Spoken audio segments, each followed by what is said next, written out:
રામ રામ ને હર હર મહાદેવ। તો જો આપણે ભાગદોડવાળી જિંદગીમાંથી ટાઈમ એક દી કાઢી અને આપણે ભગવાનના મંદિરે જવું પડે। તો આપણે ભગવાનના મંદિર જઈએ તો આપણને શાંતિ મળે અને આપણું મગજ આખો ફ્રેશ થઈ જાય। પછી આપણે જો ભગવાનના દર્શન કરીને ઘરે આવીને ચેક કર્યો તો મીઠુભાઈ તો ઉડી ગયા હતા।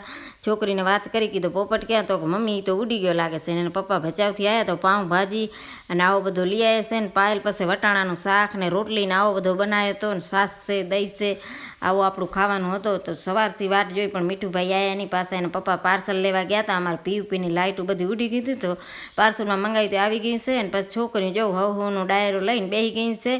તો આમાં ગીત સાંભળે છે, એક ભરે છે ભરત ને એક તો રિલીઝ આ કરે છે નખનું બધું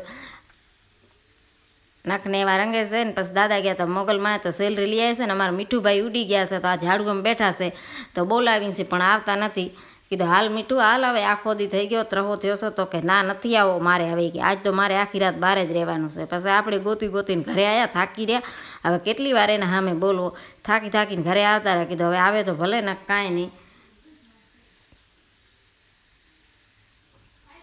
મીઠુભાઈને આખો દી ગોતીને થાક્યા પણ મીઠુભાઈ આવ્યા નહીં। પછી મેં આ લઈ લીધો ટેરી બેર હવે આનાથી આવે તો કીધું આનાથી આવી જાય